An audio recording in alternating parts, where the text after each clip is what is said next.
تیری محفل کو سجا لیتے ہیں۔ تو دلوں کو چین حضور کا دامن پکڑنے سے بھی ملتا ہے۔ حضور علیہ السلام، اور چونکہ لوگ بے چین ہوتے ہیں اس کی وجوہات کچھ ہے۔ مثال کے طور پر بے چینی کی ایک وجہ تو یہ ہے، بیماریاں ہیں۔ آدمی بیمار ہوتا ہے تو بے چین ہو جاتا ہے۔ بیماری سے نجات کا خوبصورت ذریعہ میرے آقا علیہ السلام فرماتے ہیں کہ حضرت ابراہیم علیہ السلام نے مجھے تحفہ دیا اور وہ عرش کے خزانوں میں سے خزانہ ہے۔ اگر طبیب جس کو لا علاج بیماری قرار دیں، طبیب حالانکہ کوئی بیماری لا علاج نہیں ہوتی، لیکن طبیب جس کو لا علاج بیماری قرار دیں، اگر وہ بندہ روزانہ 60 مرتبہ یا 100 مرتبہ لا حول ولا قوت الا باللہ العلی العظیم پڑھے تو اللہ تعالیٰ اس بیماری سے بھی اس کو شفا عطا فرمائے۔ اللہ تعالیٰ اس بیماری، تو بیماری سے اگر نجات پانا ہے تو یہ لا حول شریف کو، اور بلکہ غموں کا علاج ہے۔ حدیث پاک میں آتا ہے کہ لا حول ولا قوت الا باللہ 99 بلاؤں کا علاج ہے، جس میں سے سب سے چھوٹی بلا رنج و غم ہے۔ تو جو شخص لا حول شریف کو لازم پکڑے، اللہ اسے رنج و غم سے بھی بچاتا ہے، بیماریوں سے بھی بچاتا ہے۔ دوسری چیز، کبھی کبھی لوگ ان کا دل کسی ناجائز طرف لگ جاتا ہے، کسی کے حسن سے آنکھیں چار ہو گئی، کسی سے عشق ہو گیا، حالانکہ وہ عشق تو ہے ہی نہیں، وہ تو نفسانیت ہے جسے لوگ عشق کہتے ہیں۔ افیئر ہو گیا، ناجائز تعلقات ہو گئے، اب بستر پہ پڑا ہے تو بے چین ہے، کاروبار میں لگائے تو بے چین ہے، ادھر لگائے تو بے چین ہے، ادھر لگائے تو بے چین ہی بے چین ہے۔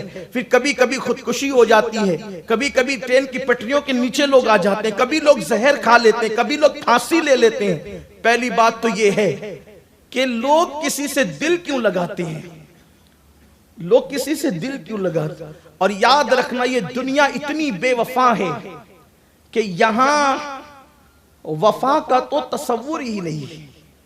یا چند وجود ایسے ہیں جہاں پر جنہیں اللہ تعالیٰ نے وفا کے لیے خاص کر لیا ہے، باقی دنیا وفا کا نام نہیں، بے وفاؤں کی منڈی ہے جسے دنیا کہتے ہیں، اور لوگ انہی سے دل لگاتے ہیں۔ حیرت کی بات یہ ہے، لوگ بے وفاؤں سے دل لگاتے ہیں جو تمہیں بے چین اور بے قرار کر دیتے ہیں۔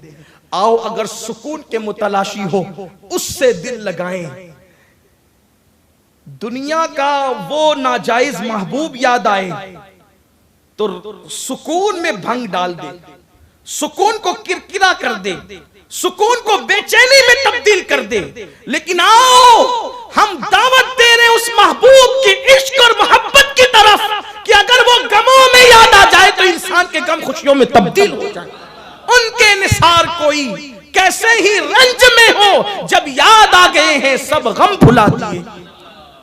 تڑپانے والوں کو کیا محبوب بنا رکھا ہے، آؤ اس کو محبوب بنائیں جس کی وجہ سے تڑپتے ہوئے دلوں کو قرار نصیب ہو جائے، اور اگر ان کی یاد میں تڑپے تو وہ تڑپنا بھی عبادت ہو جائے، اور بندے کو اس تڑپ میں وہ مزہ آئے کہ استاد زمن کی طرح یوں تمنا کرنے لگے کہ دم اضطراب مجھ کو جو خیال یار آئے، میرے دل میں چین آئے تو اسے قرار آئے، اور میرے دل کو درد الفت وہ سکون دے الہی، میری بے قراریوں کو نہ کبھی قرار آئے۔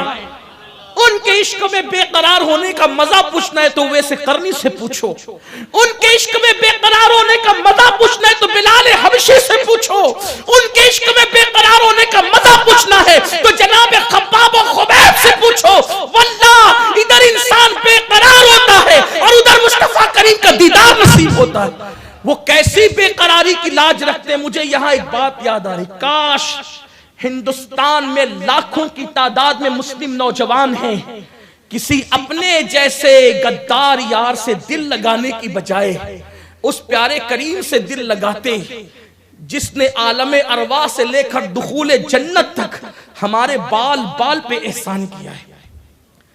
اور ان کا عشق دیکھو، دنیا کا یہ محبوب جسے ہم محبوب کہتے ہیں، مصیبت میں چھوڑ کے بھاگ جاتا ہے، اور محبوب خدا